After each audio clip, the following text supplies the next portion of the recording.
Fluid dynamics को हम start करने जा रहे हैं, जो कि मैकेनिक्स का एक संलग्न पार्ट था, पर हम उसे इंडिपेंडेंटली अलग पढ़ेंगे ताकि हम उसे जूम करके पढ़ पाए, कंसेप्ट को अच्छे समझो। और एक बात आपको आज पता चल गई होगी, न्यूमेरिकल किए बिना हम समझ नहीं सकते कि न्यूमेरिकल करते कैसे हैं।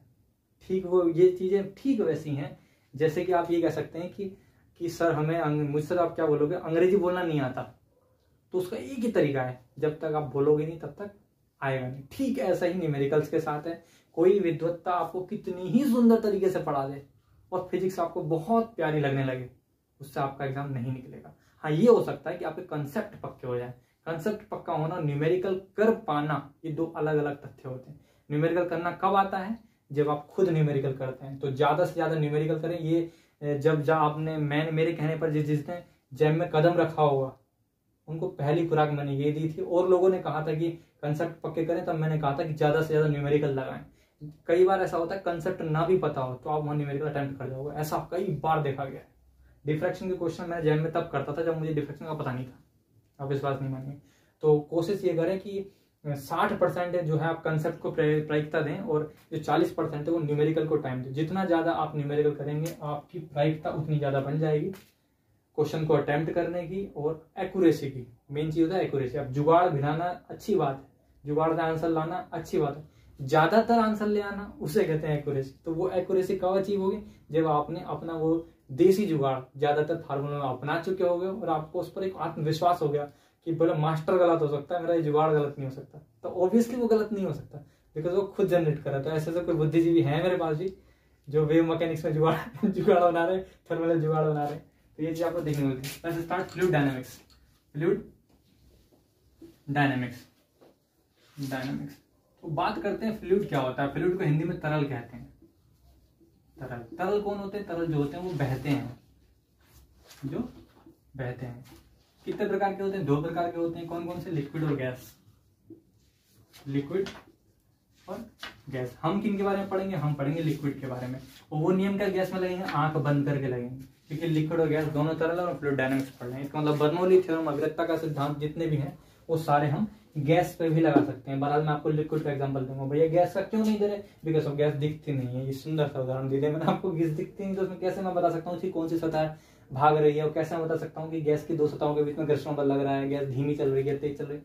जो चीज दिख ही नहीं सकती उसको हम क्या कह सकते हैं कि हाँ ये बहती है। आपने सुना होगा, अगर पता नहीं आपने सुना होगा या नहीं सुना होगा, कि हवा आज मंद मंद बह रही है। अगर आपने अंग्रेजी के सेंटेंस बनाए हों 9th क्लास में, जब आपने किसी टीचर से अंग्रेजी पढ़ी होगी, तो वहां पे हमेशा जो सेंटेंस हिंदी से इंग्लिश बनाने की बात है उसमें ऐसे आता है कि आज बहुत ही मधुर हवा बह रही है, धीमी धीमी हवा बह रही है। वहां शब्द बहने वाला ऑफकोर्स आता है, तो अगर नहीं पढ़ी तो अलग बात है, लेकिन बहने वाला आता है। तो वहां से हमें इंगित करती है वो चीज कि हाँ गैस भी बहती है। और मैंने आपको बताया कि जो चीज बहती है उसे तरल कहते हैं, और तरल पर ये नियम लगाए जा सकते हैं जो हम पढ़ेंगे।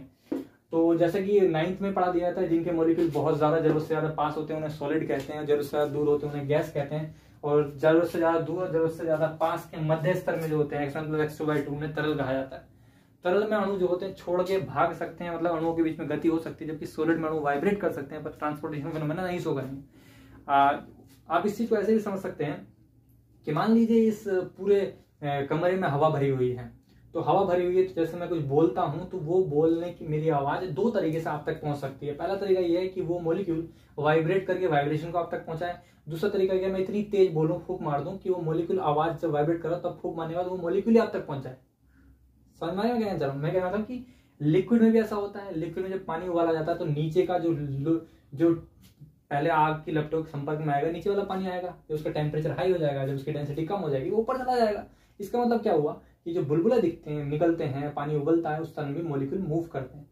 तो लिक्विड वो होते हैं, मतलब फ्लूइड वो होते हैं जिनमें मॉलिक्यूल मूव्स कर सकते हैं इन्फॉर्मेशन लेने के साथ साथ। लेकिन सॉलिड वो होते हैं जो मॉलिक्यूल वाइब्रेट कर सकते हैं, मूव नहीं कर सकते। और लिक्विड में वाइब्रेट, मूव, रोटेट सब कुछ कर सकते हैं। तरल इसलिए उन्हें फ्लूइड में ही डिस्क्राइब किया गया, लिक्विड और गैस को।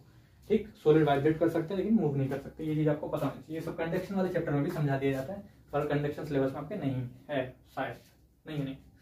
फ्लूइड किसे कहते हैं ये आपको समझ में आ गया। अब बात करते हैं फ्लूइड बहुत टाइप के हो सकते हैं। हम पढ़ते हैं किसमें? लो हम पढ़ते हैं आइडियल फ्लूइड के बारे में। Ideal fluid. आइडियल फ्लूइड किसे कहते हैं? आइडियल फ्लूइड वो कहते हैं जिन पर ये सारे नियम लगे। अगर आपसे कोई पूछे आदर्श गैस किसे कहते हैं, तो आदर्श गैस का आपको सबसे सुंदर उत्तर मिलेगा। आदर्श गैस वो होती हैं जो कि बॉयल के नियम और चार्ल्स के नियम का पालन करती हैं। उत्तर ये कि जो गैस है बॉयल और चार्ल्स के नियम का पालन करती है, आदर्श गैसें कहलाती हैं। पर पता कैसे चलेगा कि कौन सी गैस आइडियल है? हम उससे पूछेंगे भाई तुम चार्ल्स के नियम का पालन करते हो, वो बोलेंगे नहीं, तब हम डिसाइड करेंगे? ऐसा बिल्कुल नहीं है। आप इसकी जगह ये भी उत्तर बोल सकते हैं, वो गैसें जिनके मोलिक्यूल के बीच में कोई इंटरेक्शन फोर्स नहीं लगता, वो गैसें जो कि जीरो पोटेंशियल फील्ड में मूव करती हैं, मोलिक्यूल मूव करते हैं, उन्हें आइडियल गैस कहते हैं। वो गैसें जिनके मोलिक्यूल के बीच में कोई पोटेंशियल एनर्जी नहीं होती, उन्हें आइडियल गैस कहते हैं। इंडिपेंडेंटली मूव करते हैं। इसका मतलब दो थीम होती हैं। तो दूसरी थीम के बेस पर ही इसकी डेफिनेशन होती है, आइडियल फ्लूइड वो फ्लूइड होते हैं जिनकी जीरो विस्कोसिटी होती है, जीरो विस्कोसिटी होती है और जीरो कंप्रेसिबिलिटी होती है, जीरो कंप्रेसिबिलिटी होती है। अब बात आती है ये क्या है, तो इसे कहते हैं असयान, हिंदी में आपने पढ़ा होगा। और इसे कहते हैं इसे क्या कहेंगे, एक तो असयान बल कह देंगे, इनकम्प्रेसिबल को कहते हैं असंपीड्य, पीडीएफ, असंपीड्य। हिंदी छोड़ने में ये होता है, बहुत दिनों तक छोड़ना था जब हम पूरी तरह से हिंदी की सीखते हैं। तो अगर आप कक्षा 11 में पढ़ेंगे तो वहां आपको पढ़ा जाता है आदर्श द्रव वह द्रव होते हैं जो असयान और असंपीड्य होते हैं। अर्थात ideal fluids are those fluid which have zero viscosity and zero compressibility. इन टर्म को हम अलग से जूम करके स्टडी कर सकते हैं। विस्कोसिटी किसे कहते हैं? विस्कोसिटी वास्तव में फ्लूइड फ्रिक्शन भी कहा जाता है इसे, फ्लूइड फ्रिक्शन। फ्लूइड फ्रिक्शन क्या कहते हैं? फ्लूइड फ्रिक्शन होता क्या है? आपने देखा होगा, अगर हम पानी के गिलास है हमारे पास, पानी के गिलास को लुढ़का दें तो पानी बहकर पूरे कमरे में फैल जाएगा। उसी की तर्ज पर अगर हम कभी गिलास में शहद भरकर उसे लुढ़का दें तो वो शहद गिरेगा जरूर, बहेगा भी जरूर, जो बता रहा होगा कि मैं द्रव हूं, लेकिन वो फैलेगा नहीं।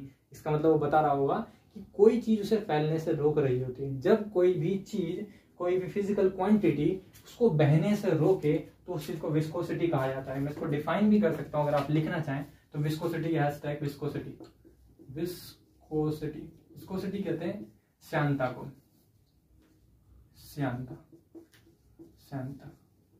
It is the property of liquid, it is the property of fluid which oppose it to flow। ये लिक्विड की प्रॉपर्टी होती है वास्तव में जो फ्लो को ही रोकती है। It is property of fluid which oppose its flowing property, its flowing property।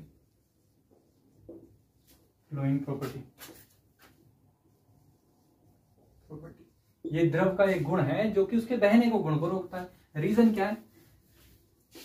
And the reason behind it, and the reason behind it is very simple, very simple. Actually we can suppose that every fluid flow in the form of layer. That's why there is a frictional force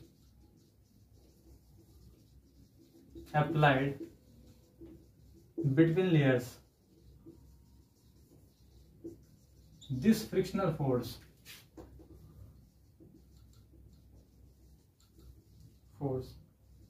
try to reduce their relative motion by transformation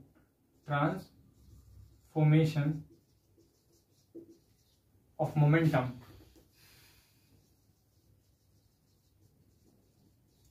on other layers। तो याद रखेंगे transportation phenomena है, momentum transfer होता है इसमें। ये मैंने एक अलग से वर्ड यूज कर दिया।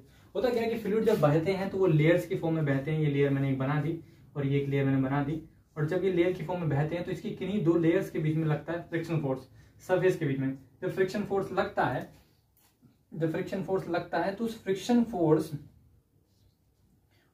फोर्स की वजह से इनके रिलेटिव मोशन जो होती हैं वो कम होने लग जाती हैं। अगर शहद की बात करें तो शहद जैसे ही बहेगा तो शहद की सरफेसेस के बीच में फ्रिक्शन फोर्स लगेगा और शहद को रोकने की कोशिश करेगा। दैट्स व्हाई सरफेस शहद ज्यादा दूर तक नहीं बहता। तो हम कह सकते हैं एक तरीके से कि शहद के अंदर लगने वाला घर्षण बल ज्यादा है, इसलिए इसे फ्लूइड फ्रिक्शन भी कहते हैं।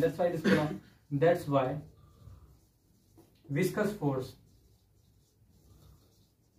Also called fluid friction, frictional force. It is non-conservative force. Non-conservative, non-central force. Non-central वो तो आपको दिख ही रहा होगा कि इसका कोई सेंटर होता है नहीं, तो नॉन सेंट्रल फोर्स। ये जबरदस्ती की थ्योरी थी, जो इच्छा करी तो लिख दी ताकि फ्लूइड डायनामिक्स स्टार्ट हो गया, हमें ऐसा महसूस हो जाए। तो मैंने आपको बताया कि फ्लूइड डायनामिक्स क्या होता है, विस्कोसिटी की प्रॉपर्टी होती है फ्लूइड्स के अंदर, जिसमें क्या करता है वो कि वो उसे बहने से रोकती है। अगर कोई ज्यादा दूर तक नहीं बह पाए तो हम कहेंगे वो ज्यादा विस्कस है। तो शायद को हमने कहा कि शहद एक ज्यादा विस्कस मटेरियल है। तो अब हम पढ़ेंगे विस्कोसिटी के बारे में, बताया था आपको कंप्रेसिबिलिटी के बारे में। हाँ, अब विस्कोसिटी तो मैंने आपको बता दी। अब बात आती है जीरो विस्कोसिटी का क्या मतलब हुआ। जीरो विस्कोसिटी का मतलब ये हुआ कि हम एक ऐसे आइडियल द्रव की कल्पना करते हैं, मतलब हमारे नियम पूरी तरह उस पर लगेंगे कि जिस द्रव से भरे हुए गिलास को अगर लुढ़का दिया जाए तो कोई ताकत ना हो कि फिर उसे रोक ले।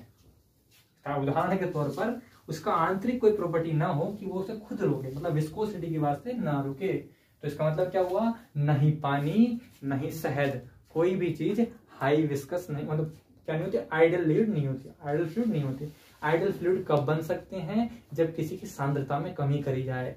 सांद्रता कमी मतलब डाइल्यूट करते जाए सॉल्यूशन को। उदाहरण के तौर पर जहां तक मेरी मानसिकता कहती है, आप नाले का पानी लें, नल का पानी लें और गर्म पानी लें, तीनों पानी है, और उन्हें लुढ़का दें। बिल्कुल माइक्रो लेवल पर सोचें कह रहा हूं। तो आपके हिसाब से आप विचार करके मुझे बताएं कि कौन सा पानी ज्यादा दूर जाके रुकेगा।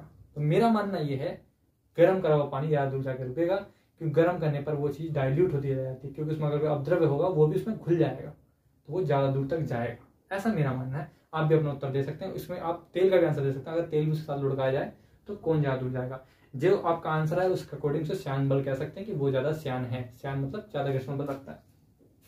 अब बात करते हैं इन नॉन कंप्रेसिबिलिटी की जगह में। मैं आपको बताऊं कंप्रेसिबिलिटी क्या होती है।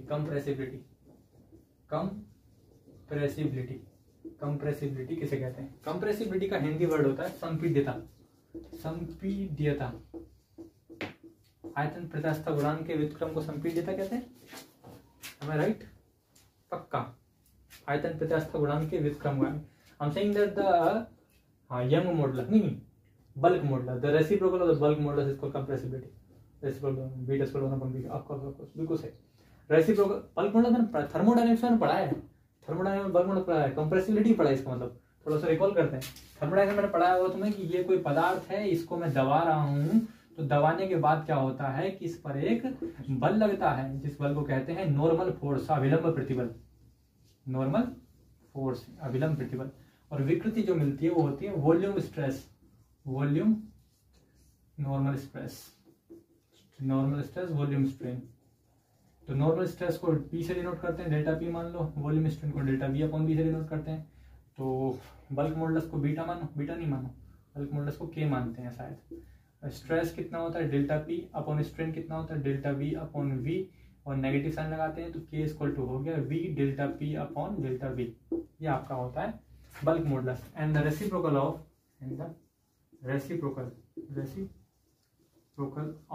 bulk modulus is called compressibility.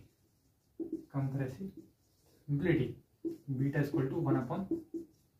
Beta is equal to इसको उल्टा करेंगे 1 अपॉन माइनस का v delta P upon delta we, इसको चला गया ऊपर तो आ गया आपका डेल्टा वी अपॉन माइनस का v डेल्टा पी। अगर किसी की संपीड्यता जीरो है, अगर किसी की संपीड्यता जीरो है, इसका मतलब क्या होता है कि वो चीज दबाई नहीं जा सकती। क्या इसको मैथमेटिकली भी समझा जा सकता है? क्या इसको मैथमेटिकली भी समझा जा सकता है? समझा जा सकता है। अगर किसी कंप्रेसिबिलिटी जीरो है, इसको मैथमेटिकली समझा सकता है। ऑफ कोर्स समझा जा सकता है। कैसे?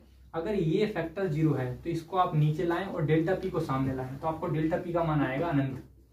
आप देखें जरा, अगर किसी कंप्रेसिबिलिटी फैक्टर किसी पदार्थ के लिए, किसी फ्लूइड के लिए जीरो है तो जीरो को आप यहाँ ले जाएंगे, डेल्टा पी को यहाँ लाएंगे तो ये अनंत आएगा, जो कि शो कर रहा होगा कि ऐसे द्रव के आयतन में परिवर्तन करने के लिए आपको इनफाइनाइट प्रेशर अप्लाई करना पड़ेगा, अर्थात वो नॉन कंप्रेसिबल है।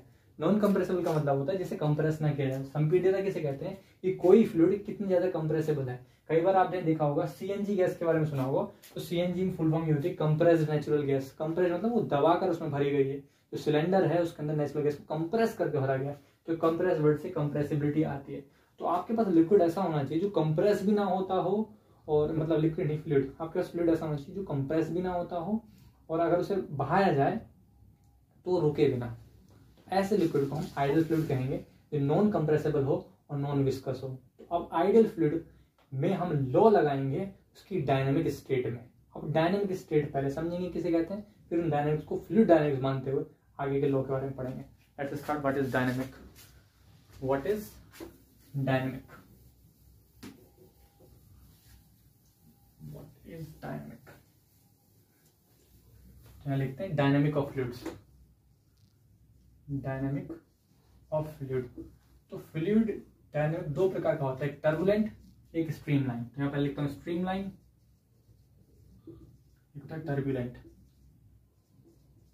स्ट्रीमलाइन को कहा जाता है धारा रेखीय प्रवाह, और इसे कहा जाता है विक्षुब्ध प्रवाह। धारा रेखीय प्रवाह, विक्षुब्ध प्रवाह में अंतर क्या होता है?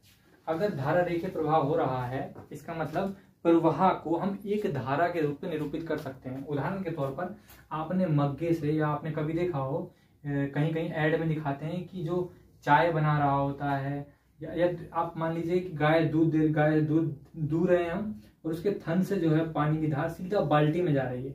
जो दूध दूहने वाला आदमी होता है उसे एक्सपीरियंस होता है, तो वो दूध निकाला और सीधा सीधा बाल्टी में जा रही है। तो जब बाल्टी में वो चीज जा रही होगी तो हम उससे पूछेंगे, किसी एक मॉलिक्यूल से पूछेंगे कि आप कहाँ जा रहे हो, तो वो बोलेगा कि सर मैं बाल्टी में जा रहा हूँ। तो दूसरा मॉलिक्यूल से पूछेगा हम कहाँ जा रहे हो, तो वो बोलेगा मैं भी सर बाल्टी में जा रहा हूँ। तीसरे मॉलिक्यूल से पूछेंगे आप कहाँ जा रहे हो, तो बोलेगा सर मैं बाल्टी में जा रहा हूँ। तो हम बोलेंगे इनसे कि क्या मैं ऐसा नहीं कह सकते कि तुम बाल्टी में न जाके पहले वाले को फॉलो कर रहे हो? यस सर, ऐसा भी कह सकते हो क्योंकि पहले वाला तो बाल्टी में जा रहा है। क्या मैं ऐसा नहीं कह सकता तुम बाल्टी में जाके अगले वाले को फॉलो कर रहे हो? यस सर, आप कह सकते हैं मैं बाल्टी में जाके अगले वाले को फॉलो करूँ क्योंकि अगले वाला तो बाल्टी में जा रहा है। तो कहने का मतलब यह है कि उस प्रकार का प्रवाह जिसमें हर एक मॉलिक्यूल अपने अगले वाले जो पहले मॉलिक्यूल है उसके पाथ को ही फॉलो करता है, उसे कहा जाता है धारा रेखीय प्रवाह, क्योंकि वो पूरा मिला के एक रेखा बनाते हैं। ठीक, तो धारा रेखीय प्रवाह क्या होता है? धारा रेखीय प्रवाह वह प्रवाह होता है, वो फ्लो होता है जिसमें हर एक मॉलिक्यूल फ्लूइड का हर एक मॉलिक्यूल एक डेफिनिट ट्रैजेक्टरी को फॉलो करता है या इनिशियल पाथ को फॉलो करता है। जो इनिशियल पाथ पहले वाले पार्टिकल द्वारा ड्रॉ किया जाता है उसे धारा रेखीय प्रवाह कहा जाता है। तो आप बहुत सारे एग्जांपल देखेंगे, जैसे मान लीजिए आप कप में चाय डाल रहे हैं, कंटिन्यूअसली डाल रहे हैं, एक डेफिनेट लाइन बन रही है, उसे धारा रेखीय प्रवाह कहा जाता है। तो आप बहुत सारे एग्जांपल ले सकते हैं। विशुद्ध प्रवाह क्या होता है? विशुद्ध प्रवाह ये होता है, मान लीजिए नाली चल रही है आपके घर के पास से, और ये आपका पतनाला है। पतनाला जो हिंदुस्तानी होंगे उन्हें समझ आएगा पतनाला क्या होता है। ठीक है, हो या रहा है कि चुपचाप नाली बह रही थी, हमें कोई दिक्कत नहीं। जब चुपचाप बह रही तो हमने कहा भाई ये तो स्ट्रीमलाइन फ्लो है, हम सारे फ्लूइड डायनेमिक्स जितनी पढ़ी सब लगा देंगे क्योंकि ये स्ट्रीमलाइन फ्लो है, स्ट्रीमलाइन फ्लो है। तो आपके घर वालों ने क्या करा, छत पे माताजी कपड़े धो रही थी, उन्होंने धड़ाक से एक बाल्टी पानी गंदा वाला बहा दिया। जब धड़ाक से गंदा वाले पानी बहा जाएगा तो यहाँ पर एक बाढ़ दिया जाएगी, ऊपर नीचे पानी के मॉलिक्यूल दाएं बाएं भागेंगे। जब दाएं बाएं भागेंगे तो एक पार्टिकल दूसरे पार्टिकल की ट्रैजेक्टरी को फॉलो नहीं करेगा, तो वो फ्लो स्ट्रीमलाइन फ्लो ना कहलाएगी, विक्षुब्ध प्रवाह कहलाएगी, और वहां पर आपके सारे नियम खेलने बंद कर देंगे। तो आप सबसे पहले ये दिमाग में बसा लें कि आपका फ्लूइड नॉन कंप्रेसिबल होना चाहिए और आपका नॉन विस्कस होना चाहिए। तो non compressible non viscous fluid हो, उसके साथ साथ वो फ्लूइड स्ट्रीमलाइन फ्लो में फॉलो हो रहा हो, तब जाकर आपको फ्लूइड डायनेमिक्स के सारे लॉ लगेंगे, अदरवाइज नहीं लगेंगे। आपका फ्लूइड टर्बुलेंट फ्लो नहीं होना चाहिए, ये बात आप अपने दिमाग में बसा लें, वो विशुद्ध प्रवाह नहीं होना चाहिए। अब हम फ्लूइड डायनेमिक्स के कुछ बेसिक लॉज को पढ़ेंगे कि फ्लूइड डायनेमिक्स के बेसिक लॉज क्या है। उससे पहले आपको द्रव स्तंभ दाब के बारे में बता देता हूँ। द्रव स्तंभ दाब क्या होता है? ओके, समझते हैं इसे। हैशटैग हिंदी में कहते हैं द्रव स्तंभ दाब। द्रव स्तंभ दाब, इसकी अंग्रेजी बनाओ, कहते हैं फ्लूइड बार प्रेशर। फ्लूइड बार प्रेशर का मतलब ये कि अगर कभी कोई लिक्विड का कोई स्तंभ बना हुआ हो तो वो किसी बिंदु पर कितना दाब डालेगा। उदाहरण के तौर पर मान लीजिए आपके पास एक सिलेंड्रिकल वेसल, यहाँ से एक एक फॉर्मूले जो जनरेट होंगे उन्हें आपको याद करना है, फिर उन्हीं से हम क्वेश्चन डील करेंगे।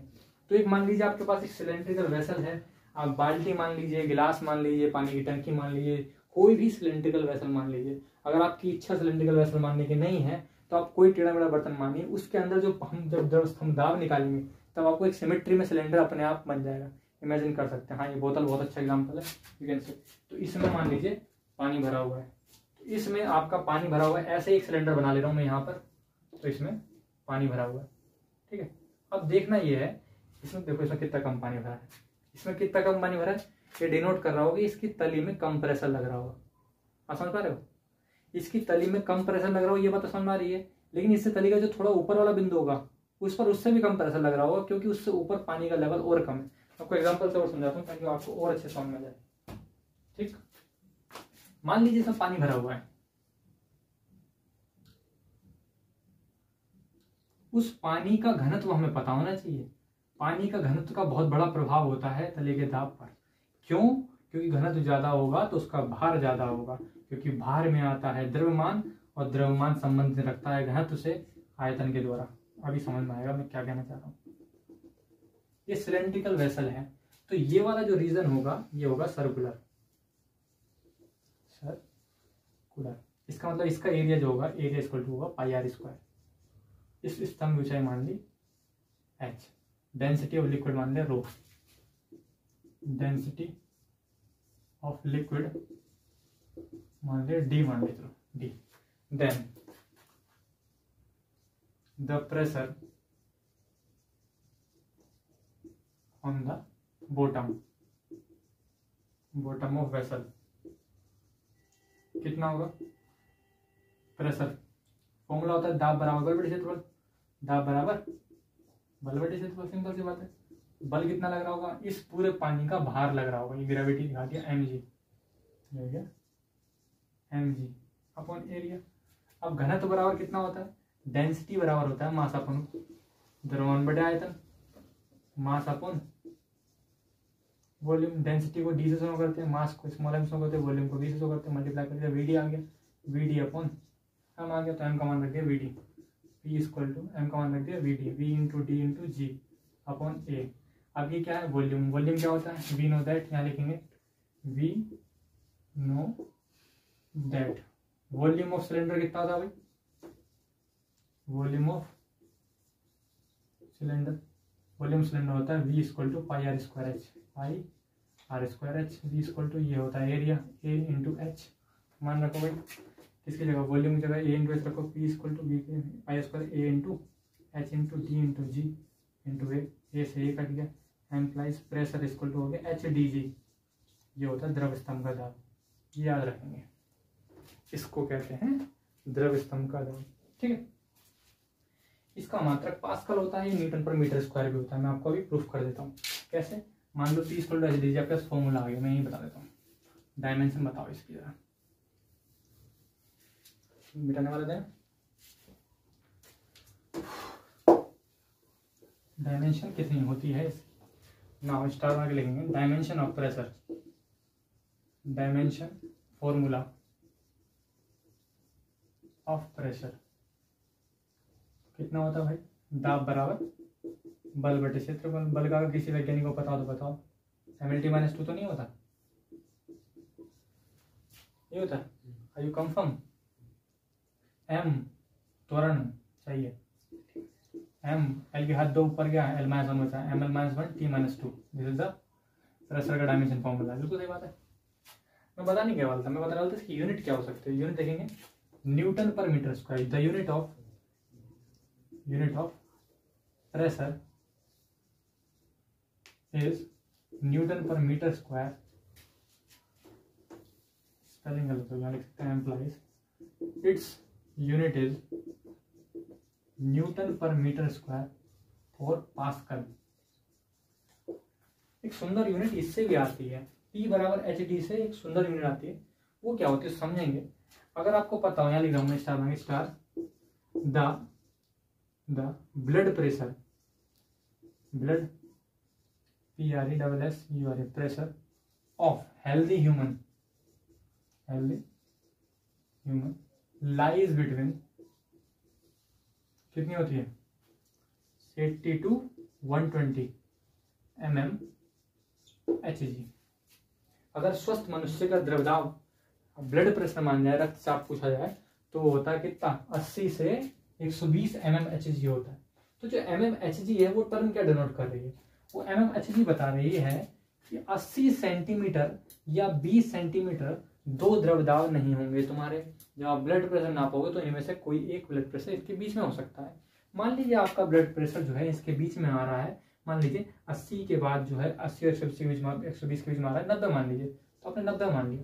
अगर आपका ब्लड प्रेशर 90 mmHg है, इसका मतलब क्या है, इसका मतलब ये है कि आपके वीन्स में, नसों में जो खून दौड़ रहा है, वो नसों पर, आपकी त्वचा पर इतना दाब डाल रहा है जितना 90 मिलीमीटर लंबाई का कोई पारे से भरा हुआ द्रव स्तंभ सतह पर डालेगा।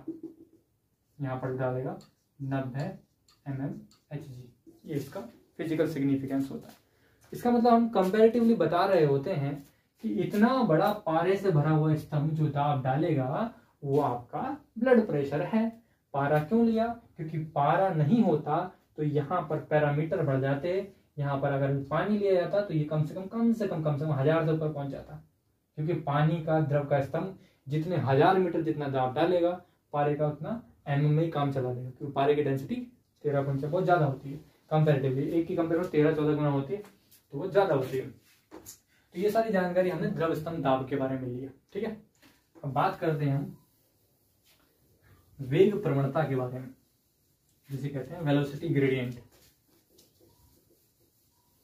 वेलोसिटी ग्रेडियंट, तो हेडिंग डालेंगे #वेलोसिटी ग्रेडियंट, वेग प्रवणता। ठीक है, वेग प्रवणता क्या होता है भाई, ये नदी है, रिवर। इस रिवर में पानी बह रहा था, कैसा बह रहा था, वी डोंट केयर, स्ट्रीमलाइन है क्या, बस बह रहा था। पानी जब इसमें ऐसे बह रहा था तो हमसे क्या हुआ, जब पानी इसमें ऐसे बह रहा था तो हमसे क्या हुआ, हमारा पर्स इसमें गिर गया। जब हमारा पर्स इसमें गिर गया तो पर्स में से ऐसे गिरा कि पर्स में की जो चीजें थी वो बिखरने लगी। पर्स में से कुछ तो गिरे 10-10 के नोट, क्योंकि ज्यादा बड़े नोट रखता नहीं अपन, तो कुछ तो गिरे 10-10 के नोट और कुछ गिरे सिक्के। अब आप जरा मुझे बता दो, आप सिक्के ढूंढोगे कहां और नोट ढूंढोगे कहां? विज्ञान तो ये कहता है कि आप गधे हो अगर आप नोट इसकी जमीन पर ढूंढ रहे हो, नोट जाएंगे आगे, और आप गधे हो अगर आप सिक्के इसके नीचे ढूंढ रहे हो, सिक्के गिरेंगे थोड़ी दूर, आपको इसके नीचे कुछ नहीं मिलेगा, तो आपको इसके नीचे नहीं ढूंढना चाहिए। अब बात आ रही है भाई, सिक्के इसके नीचे क्यों मिल रहे हैं, ये सिक्के ज्यादा दूर तक क्यों नहीं गए? रीजन ये है कि हल्की चीज जो है वो ऊपर रहती है और पानी के ऊपरी सतह का वेग ज्यादा होता है, और सिक्के जाते हैं नीचे और निचली सतह का वेग कम रहता है। द्रव की वो सतह, लिक्विड की वो लेयर जो जमीन के संपर्क में होती है, 0 वेलोसिटी रखती है, विराम में रहती है। तो लिक्विड का वो लेयर जो जमीन के कांटेक्ट में, वो लेयर में, और 0 वेलोसिटी रेस्ट में, वहीं पर सिक्का रखा हुआ है। इसका मतलब सिक्का आजीवन वहां रखा रहेगा अगर टर्बुलेंट फ्लो ना आए तो। टर्बुलेंट फ्लो तो मामला खत्म कर देता है, उसकी तो तुम छोड़ दो। वही बात है, लाश पड़ी हुई है, बाढ़ आ गई तो तुम्हारे घर तक पहुंच चुकी, लाश की बात है, लाश यहाँ पड़ी हुई है, पड़ी रहेगी, बाढ़ आ गई तो फिर ले ला सकती है ना, कुछ भी हो सकता है ना। तो बात चल रही थी कि मैंने आपको ये बताया कि नीचे की जो लेयर्स होती हैं उनकी वेलोसिटी 0 होती है, ऊपर की जो लेयर्स होती है उनकी वेलोसिटी हाई होती है। क्या होती है? हाई। तो कहीं ना कहीं आप देखोगे कि जैसे जैसे हम लेयर्स में नीचे जाते हैं, पानी तो उधर बह रहा है, no doubt, flowing in the direction, flowing in this direction, लेकिन फ्लो के परपेंडिकुलर अगर देखो तो आपको पता चलेगा कि परपेंडिकुलर जाने पर नीचे नीचे वेलोसिटी में कुछ बदलाव आ रहा है, कुछ कमी आ रही है। तो वाटर के या फ्लूइड के फ्लो के परपेंडिकुलर डिस्टेंस के रिलेटिव में जो चेंज आता है वेलोसिटी में, उसे वेलोसिटी ग्रेडियंट कहते हैं। तो वेलोसिटी ग्रेडियंट किसे कहते हैं? कि फ्लो के परपेंडिकुलर डायरेक्शन में डिस्टेंस के रिस्पेक्ट में जो चेंजिंग आती है उसे वेलोसिटी ग्रेडियंट कहते हैं। इसको इस तरीके से भी मैथमेटिकली डिजाइन कर सकते हैं। किस तरीके से, इसे मैं मिटाकर यहाँ थोड़ा ज्योमेट्रिकली बताता हूँ। मान लीजिए एक लेयर आपकी ये है और मैंने इस लेयर से पूछा कि भाई तेरी वेलोसिटी कितनी है, तो इनने पूछा पहले बताओ कि मैं ऊपर हूँ या नीचे, तो इनने कहा कि सर आप अपने आप को ऊपर मान लो। तो इन्होंने कहा अगर तुम अपनी v मान रहे हो या u मान रहे हो तो मेरी मानो u प्लस du। ठीक, अगर आप अपनी डिस्टेंस x मान रहे हो तो मेरी डिस्टेंस मानो x प्लस dx। तो हमने कहा कि वेलोसिटी ग्रेडियंट कितना आएगा, plus simple. So the velocity gradient will be minus का du ओवर dx। कैसे आया, इक्वल टू माइनस का वेलोसिटी डिफरेंस है। वेलोसिटी डिफरेंस कितना हुआ, यहाँ का वेलोसिटी डिफरेंस अपॉन डिस्टेंस या सेपरेशन अपॉन सेपरेशन। तो वेलोसिटी डिस्टेंस कितना होगा, हो जाएगा u minus u plus du upon x minus, ऐसे कह सकते हैं x plus dx minus x।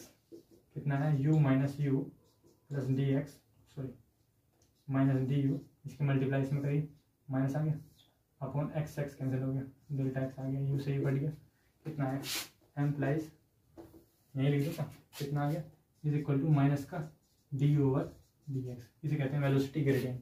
तो इस चीज़ को याद रखेंगे। वहाँ पोटेंशियल ग्रेडियंट होता है तो dv ओवर dr आता है। अगर ये एमटी में आपने पढ़ा वहाँ भी ये होता है, पोटेंशियल में कमी दिखाई देती है। ये वेलोसिटी ग्रेडियंट है। अब श्यानता जो है इसी चीज़ के प्रोपोर्शनल होती है, विस्कोसिटी वेलोसिटी ग्रेडियंट के प्रोपोर्शनल होती है। तो उसे मिटा के थोड़ा विस्कस फोर्स के बारे में बता देता हूँ, ये किस किस टर्म पर डिपेंड करती है। विस्कस फोर्स,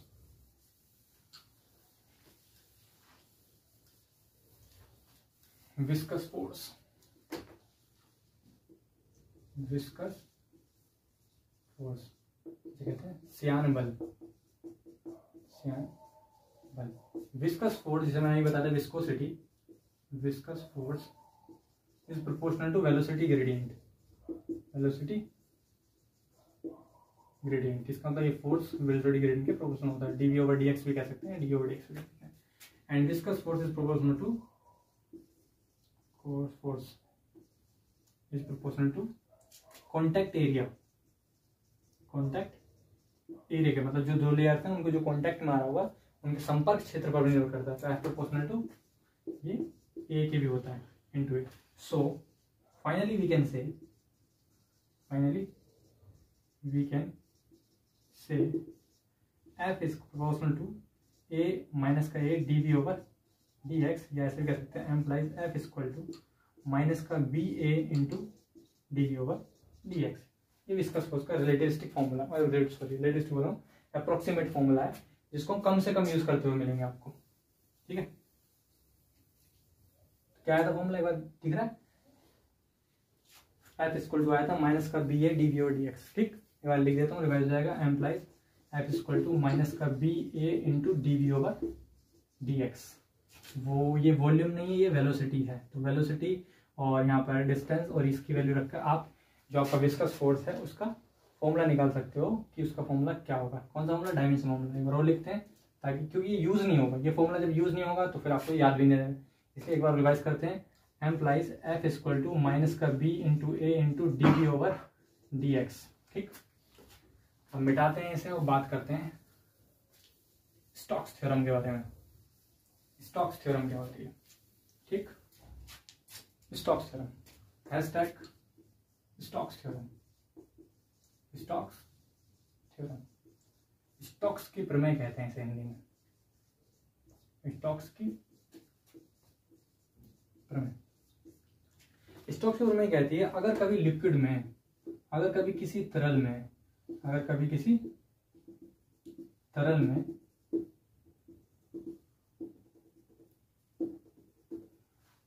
किसी बॉल को या गेंद को गिराया जाए जिसकी रेडियस r हो, अगर किसी तरल में किसी गेंद को गिराया जाए जिसकी रेडियस r हो, तो गेंद निश्चित रूप से अपने भार की वजह से नीचे गिरेगी, नो डाउट v वेग से जाएगी। लेकिन तरल की वजह से उस पर एक फ्रिक्शन फोर्स लगेगा ऊपर की ओर, F ड्रैग फोर्स। उस F ड्रैग फोर्स की एक डेफिनेट वैल्यू होती है, उसे स्टोक्स थ्योरम कहते हैं। इसे लिखेंगे when a ball is, we can't say dipped,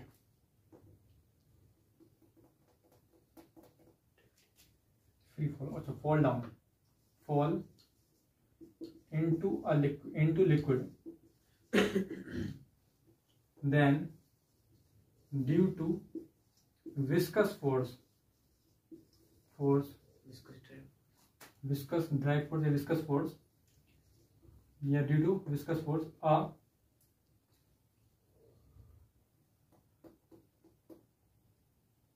when a ball is fall into a liquid then due to viscous force, then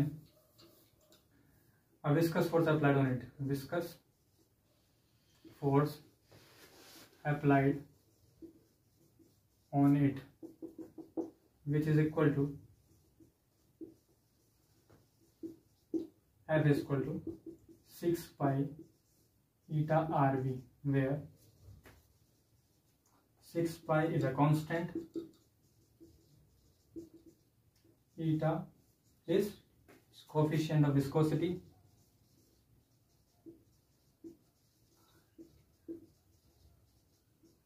R radius of ball, V velocity of ball। कब लगेगा तो head डालते हैं, इसे मिटा के मैं ink डाल देता हूँ पहले। इंक कहाँ गया? अच्छा तो तुम ही डाल दो फिर, ठीक से डालना। स्टोक्स थ्योरम अप्लाई होने की कुछ लिमिटेशंस हैं, ये हर जगह लागू नहीं हो सकती। इसके लागू होने के लिए आपके पास जो वस्तु गिराई जा रही है द्रव के अंदर वो गोल ही होनी चाहिए, बिकॉज अगर गोल नहीं होगी तो उसकी डेफिनेट रेडियस नहीं होगी, तो आप फॉर्मूला नहीं लगा सकते। दूसरी बात, आप इसे ऐसे द्रव में डाल रहे हो जो ऐसे पात्र में रखा हो जो ऐसे पात्र में रखा हो जिसका साइज बड़ा हो। अगर कम साइज वाले पात्र में, अगर कोई वेसल में अगर लिक्विड भरा है जिसके अंदर आप बॉल डालकर स्टोक्स थ्योरम लगाना चाहते हैं तो नहीं होगा। क्यों नहीं होगा? क्योंकि बॉल जैसे ही डिप करेगी उस चीज में तो वहां जाने के बाद एक वाइब्रेशन क्रिएट होगा जो कि वेसल के वॉल तक जाएगा। अगर वेसल की वॉल पास होंगी तो वाइब्रेशन लौट कर वापस आएंगे और एक टर्बुलेंट फ्लो बनाएंगे। उस टर्बुलेंट फ्लो में स्टोक्स थ्योरम काम नहीं करेगा, क्योंकि मैंने आपको बताया था स्टोक्स थ्योरम काम करने के लिए स्ट्रीमलाइन या स्टैटिक फ्लो होना चाहिए। तो आपके दो चीज मैंने आपको बताई, दो लिमिटेशन। एक तो क्या होना चाहिए, टर्बुलेंट फ्लो मार्कर। थैंक्स। तो मैंने आपको बताया कि लिमिटेशन क्या है, कि बॉल आपकी गोल होनी चाहिए जिससे हमें रेडियस का एग्जैक्ट पता चल जाए। जिस वेसल में लिक्विड भरा हो वो वेसल थोड़ा बड़ा हो, जिसके कारण वाटर जो है वो टर्बुलेंस ना आए उसमें, और जो गहराई वाला हो, मतलब ज्यादा से ज्यादा गहरा हो लिक्विड, जिससे कि अगर उसके अंदर कोई बॉल गिर रही है तो वो स्ट्रीम ज्यादा डिस्टर्बेंस क्रिएट ना करे। ये सब इसकी लिमिटेशंस है। बाय द वे आपको सिर्फ इसका फॉर्मूला याद रखना है कि F = 6 pi eta RV Stokes theorem क्या। अब हम बात करेंगे आपका सीमांत वेग के बारे में, जिसे कहते हैं हम सीमांत वेग को इंग्लिश में क्या कहते हैं? Terminal velocity. Okay, terminal velocity किसे कहते हैं वो पढ़ेंगे।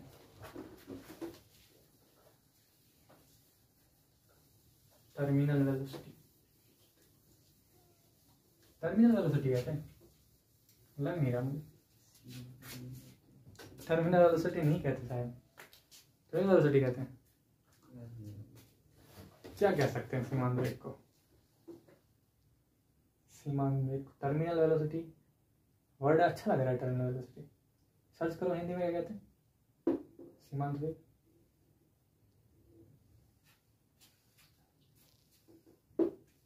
टर्मिनल वेलोसिटी सही लग रहा है मुझे।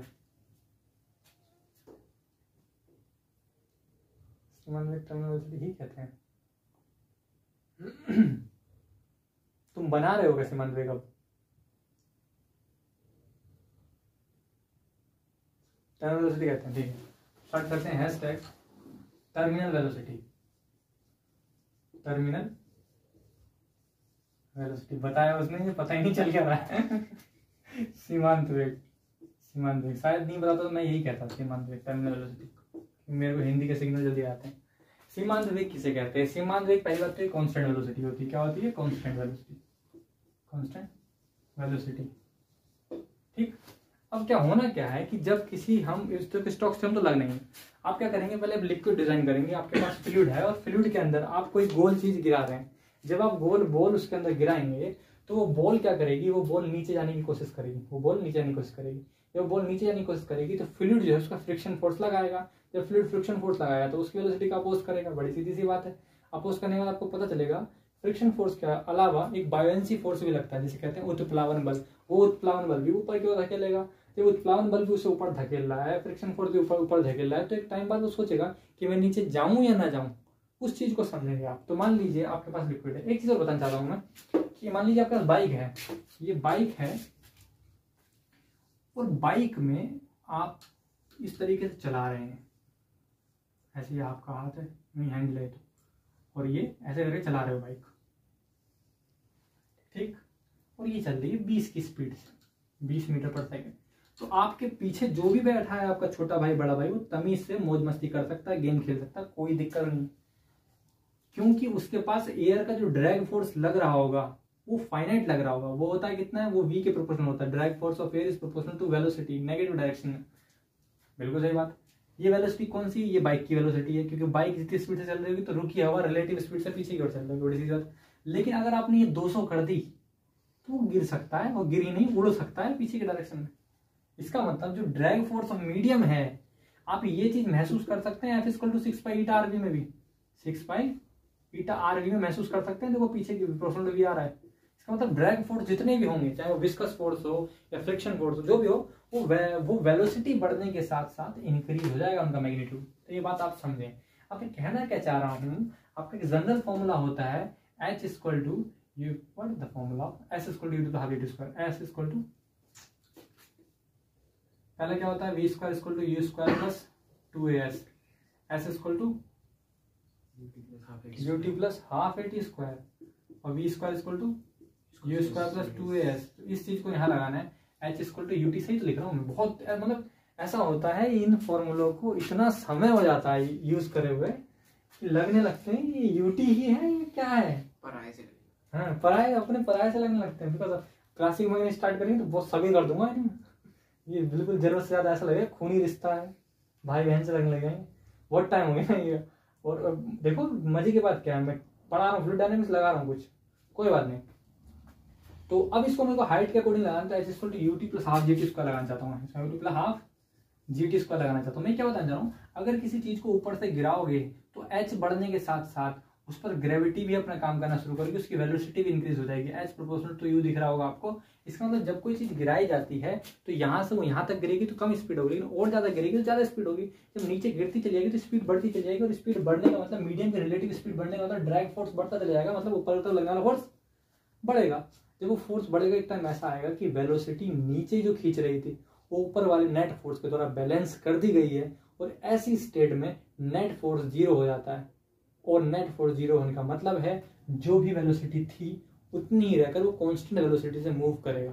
उस चीज को समझेंगे, और कांस्टेंट वेलोसिटी से मूव करने की स्टेट को ही हम टर्मिनल वेलोसिटी कहते हैं। समझेंगे कि 10 सेकंड इस चीज को मिटाएंगे और समझेंगे टर्मिनल वेलोसिटी का कंसेप्ट क्या है। ठीक, मान लीजिए आपके पास ये वेसल है और इसके अंदर फ्लूइड भरा हुआ है।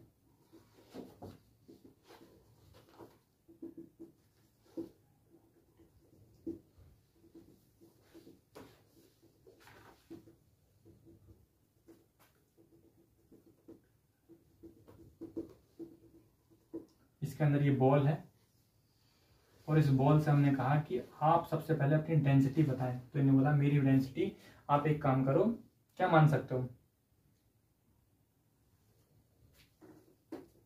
रो मानो मेरी डेंसिटी। क्या मानो, rho. Let the density of ball is rho and it is fall down in the fluid, the liquid of density rho, let the mass of the ball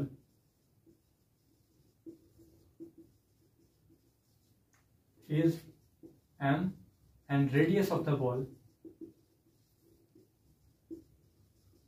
is r। तो इसके ball हमें radius हमने small are मान लिया। हमने पूछा भाई कि तुम्हारे पर नीचे की तरफ कितना बल लग रहा होगा। सर बोला कि मेरे पास सिर्फ नीचे mg फोर्स लग रहा होगा। मैंने पूछा ऊपर कितना बल लगा, बोला सर बायोएंसी भी लग रहा है और ऊपर की तरफ स्टोक्स थ्योरम से ही फोर्स लग रहा है। मैंने पूछा जो बायोएंसी है वो सेंटर ऑफ ग्रेविटी पे मान लेता हूँ। बोले सर मानोगे क्या, वो होता ही है, ये है बायोएंसी। उत्प्लावन बल लिख रहा हूँ मैं हिंदी में, जिसे समझना समझे। उत्प्लावन बल अगर किसी को नहीं पता कितना होता है तो उसका मान होता है v0। आप ऐसे याद रखें v0, लेकिन इसे लिखो कैसे, इसे लिखो v0। याद कैसे भी रखो, लिखना कैसे, v0। तो लगाया किसने है, लिक्विड ने, इसलिए लिक्विड की डेंसिटी रो मानी है। अब रो मानी किसकी मान ली, बॉल की मान ली, तो इसको सिग्मा मान लो। क्या मान लो, इसकी डेंसिटी लिक्विड की सिग्मा मान लो। इस लिक्विड डेंसिटी सही तो मानी है, अच्छा 2 बार रो मान ली, बॉल इज डेंसिटी रो और लिक्विड सिग्मा, सिग्मा मान ली। तो ऊपर वाली कितनी लगेगी, vg सिग्मा लगेगी। कितनी लगेगी, vg सिग्मा। बिल्कुल सही बात है।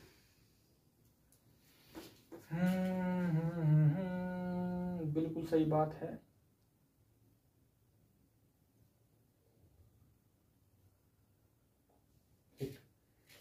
ऊपर की तरफ और फोर्स और सा कौन सा लगेगा, स्टोक्स थ्योरम से F = 6 pi eta are V. 6 pi eta are V, बिल्कुल सही बात है। नीटा ईटा कुछ भी पढ़ लो, कुछ लोग नीटा पढ़ते हैं, बोले एन जैसा है इसलिए से नीटा पढ़ते हैं, नीटा पढ़ लो। हमें जो फॉर्मूला लाना है वो लाना है VT = 2/9 GR² रोमा सिग्मा अपॉन ईटा। जब वहां नीटा ईटा जो भी आ रहा है इसका मतलब बायोएंसी तो लगेगी आंख बंद करके, तो तुम लगा दे रहा हूँ ऐसे ही। स्टोक्स थ्योरम क्या लगेगा, F = 6 pi eta R V. इस पर बहुत दिनों तक बहस चली, कोई निष्कर्ष नहीं निकला, नीटा बोलेंगे ईटा बोले, इसलिए मैं दोबारा से बहस नहीं चाहता।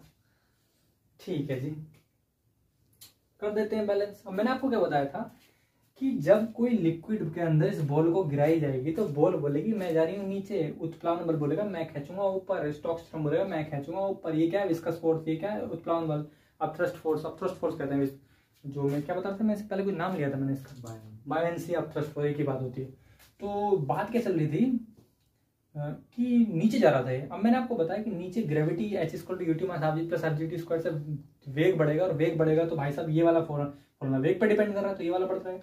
एक टाइम ऐसा आएगा जब ये चीजें इसके बैलेंस हो जाएंगी, ठीक, ये चीजें इससे बैलेंस हो जाएंगी। जब ये वाला फोर्स और ये वाला फोर्स बैलेंस हो जाएगा तब जाके वो सीमांत वेग को अचीव कर लेगा। तो इसको कहता हूं मैं टोटल को नेट अपथ्रस्ट फोर्स, लेकिन यहाँ पे स्टार बनाकर, when net upthrust force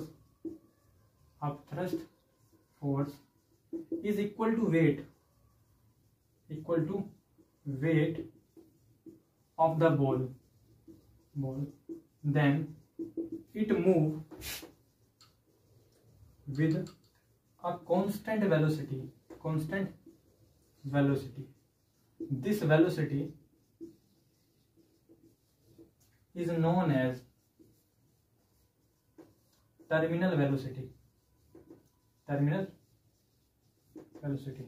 So at equilibrium क्या होगा, ऊपर वाले फोर्स कितने पढ़ो, Vg sigma plus 6 pi eta are V = mg के इक्वल होते हैं। तो इसे हम आगे इसके मैकेनिक्स को, मैथमेटिक्स को लेके चलते हैं और देखते हैं कि क्या हम इसका वो फॉर्मूला ला पा रहे हैं जो हमने रट रखा है। अगर हम ला पा रहे हैं तो इसका मतलब हमें इसका कंसेप्ट मालूम है कि कैसे यूज करना है।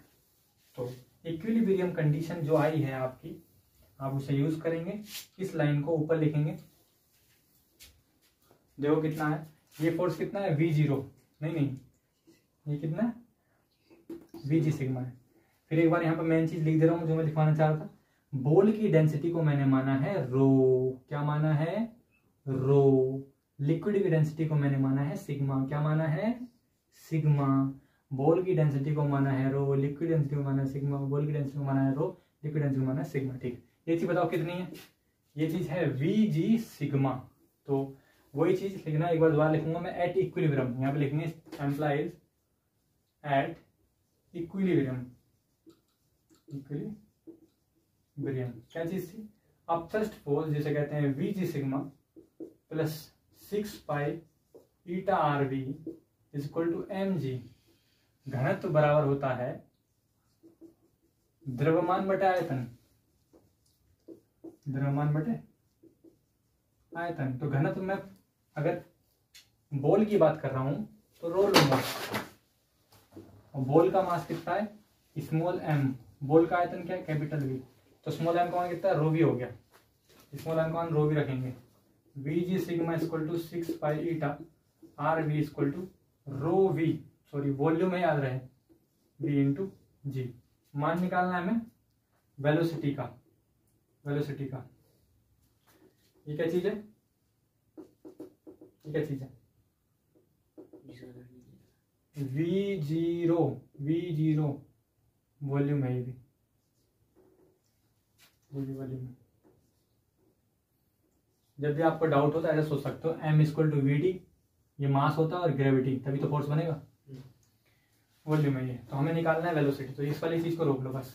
6 pi eta are we equal to rho volume into g minus वो g sigma, v ji sigma 6 pi eta are we equal to common कुछ आ रहा है वी जी आ रहा है, रो माइनस सिग्मा। तो वेलोसिटी कितना आ गया, वेलोसिटी में ये है और उसमें सिंगल है, v g rho minus sigma upon नीचे 6 pi eta r, 6 pi eta are we equal to ये आयतन कितना होता है बोलेगा 4/3 पाई आर की घात 3 g rho minus sigma upon 6 pi eta r. एक आर से एक आर कट गया, 2 3 6 2 दूनी 4 इज इक्वल टू आ गया 2/3 3 जा 9, 2/9 पाई से पाई कट गया g r square, g r square rho minus sigma, rho minus sigma upon eta. अगर किसी व्यक्ति को ये दिक्कत आ रही हो रो माइनस सिग्मा में कौन सा पहले आएगा, तो फिर तो बहुत बड़ी दुविधा की बात है। बॉल नीचे जा रही है तो इसका घनत्व भी ज़्यादा होना चाहिए, बॉल ठोस है तो इसका घनत्व भी ज़्यादा होना चाहिए, इसका मतलब रो बॉल का घनत्व है, ज़्यादा सोचने वाली बात ही नहीं। तो ये मैं फिर से बता रहा हूँ आपको, आपको इक्विलिब्रियम कंडीशन लगानी है, आपको लिखना है एट इक्विलिब्रियम और बैलेंस कर देना है, बैलेंस करके सीधा आपका आंसर जाएगा। वी जीरो जो प्लावन बल है उसमें भी आयतन होता है और नीचे जो इसमें वॉल्यूम वेलोसिटी होती है, याद रखेंगे। मिटाने वाला यंत्र दीजिए। तो हमने पढ़ लिया, क्या पढ़ लिया हमने कि टर्मिनल वेलोसिटी कैसे कैलकुलेट करते हैं। अब हम पढ़ेंगे अविरतता का सिद्धांत जिसे कहते हैं इक्वेशन ऑफ कंटिन्यूटी। ठीक है जी, इक्वेशन ऑफ कंटिन्यूटी पढ़ते हैं। इक्वेशन ऑफ कंटिन्यूटी लीजिए, हैशटैग इक्वेशन ऑफ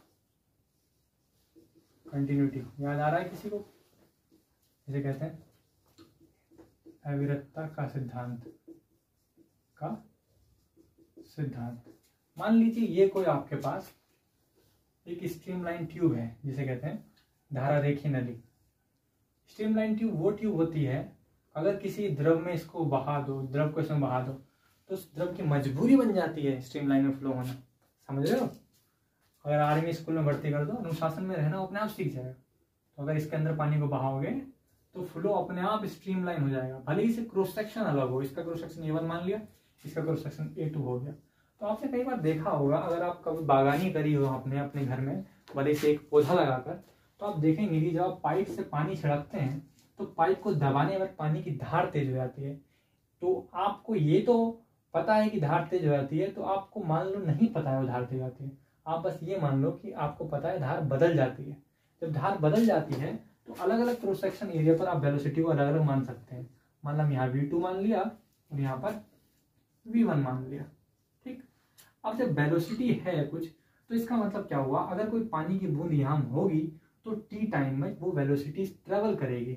वेलोसिटी क्या होती है, वेलोसिटी होती है speed equal to distance upon time, distance upon time. तो टाइम को अगर यूनिट कह दूं तो डिस्टेंस अपॉन यूनिट, तो v1 जो स्पीड थी या वेलोसिटी कहो वो डिस्टेंस के इक्वल हो जाएगी। इसका मतलब अगर मैं कहूं डिस्टेंस की स्पेलिंग सही लिखो, is equal to distance distance के इक्वल हो जाएगी। अगर मैं कहूं कि हाँ जी 1 सेकंड में ये वेलोसिटी के बराबर जो है चलेगी, तो उसमें कोई गलती नहीं होगी, ये इधर ये दूरी चली है, बिल्कुल सही बात है। सही बात। 1 सेकंड में यहां का जो पानी होगा वो भी निकलेगा कुछ, कितना, वेलोसिटी के बराबर, बिल्कुल सही बात है। अब मास कंजर्वेशन कहता है 1 सेकंड में जितना मास इधर से प्रवेश करेगा उतना मास वहां से निकलेगा, by mass conservation law, by mass conservation law, mass बराबर मास, बिल्कुल सही बात है। अब घनत्व बराबर वही फार्मूला लगाऊंगा मैं, घनत्व बराबर क्या होता है, द्रव्यमान बटे आयतन, जिसे कहते हैं डेंसिटी रो मान लो, मास m मान लो, वॉल्यूम v मान लो।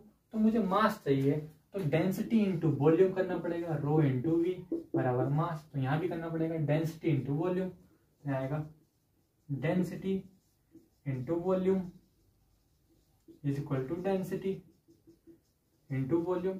अब पूछा ये जा रहा है कि अगर इस पाइप के अंदर मैं यहां से ऑयल डालूं तो क्या यहां से घी निकलेगा या शहद निकलेगा, हनी, या वाटर निकलेगा?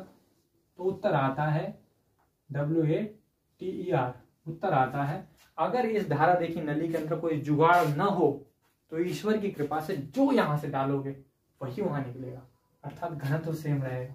इसके पीछे की कहानी थी। आई होप आप लोगों को समझ में आ रहा हो। तो ये तो कट गया जी। बात करें वॉल्यूम की, तो मान लो कि ये बेलन है और मानने में दिक्कत ना हो इसलिए इसे मैंने पूरा बेलन का रूप दे दिया है। तो बेलन का आयतन होता है πr²h, πr²h, और यहां भी लगाएंगे πr²h। अगर किसी को दिक्कत आई तो बता दूं, ये वो पानी है जो अंदर जा रहा है, ये वो पानी है जो बाहर आ रहा है, ये बाहर आ रहा है, बाहर आ रहा है, और ये पानी है अंदर जा रहा है, अंदर जा रहा है, बिल्कुल सही बात है। अब बताओ ये क्या है, ये उस अनुप्रस्थ काट का क्षेत्रफल है जो अंदर जा रहा है, वो है A1, ये चली गई दूरी जो है V1 बराबर ये A2, ये V2, इसे कहता है विरत्ता का सिद्धांत। बस खत्म हो। तो आपको ये याद रखना है, A1 V1 equal to A2 V2 को ही अविरतता का सिद्धांत कहते हैं। क्या ये सिद्धांत ये बता पा रहा है कि पाइप को छोटा करने पर स्पीड तेज हो जाती है? यस ऑफ कोर्स, ये बता पा रहा है। कैसे बता पा रहा है? क्योंकि जो नैरो पाइप है वहां पर स्पीड V2 थी, तो लिखेंगे वी नो दैट भाई क्या पता है, A1 into V1 equal to A2 into V2, V2 निकालना है, इसको नीचे लाओ, A1 upon A2 equal to V1 बराबर V2, implies V2 equal to A1 upon A2 into V1। Question आता है क्या? इसमें से क्वेश्चन आता है, बहुत बढ़िया करके आता है। क्या क्वेश्चन हो पाता है? नहीं हो पाता, क्योंकि नेट के अंदर जब ये क्वेश्चन आता है तो वो पढ़ने का मौका ही नहीं मिलता है। जो बच्चे MSQ छू लेते हैं, भूल जाएं वो इस क्वेश्चन को छू पाएंगे। पेपर को करने का सबसे सिंपल तरीका यही होता है, पार्ट A करो, पार्ट C करो, टाइम बचता है, बचेगा ही, इसमें तो बहुत कम टाइम लगता है। अगर आप इसके जस्ट बाद इसे छू रहे हो तो आप इसे 20 मिनट में कवर कर सकते हैं, 20 से 25, 30 मान लो यार, चलो 40-50 मान लो, बहुत टाइम मिल रहा है। कम 3 घंटे होते हैं ना, ईश्वर की कृपा से बहुत टाइम मिल रहा है।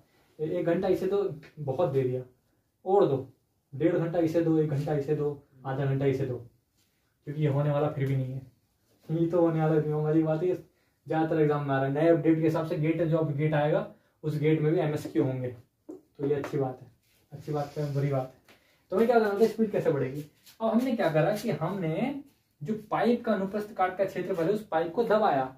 जब हम पाइप को दबाएंगे तो उसके अनुप्रस्थ काट का क्षेत्रफल A2 जो है कम कर रहे हैं, जब ये कम करेंगे तो इनवर्सली प्रोपोर्शनल है, V2 बढ़ेगा, इसका मतलब वहां पर वेग बढ़ जाएगा। यही अविरतता का सिद्धांत कहता है। लाइए डस्टर, बर्नौली थ्योरम की ओर प्रस्थान करते हैं। बर्नौली थ्योरम क्या कहना चाह रही है?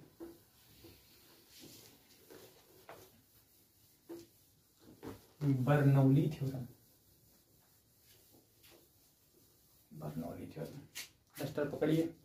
कहीं डालेंगे hashtag Bernoulli, BER Bernoulli's theorem. Bernoulli theorem कहती है if any fluid is uniformly flowing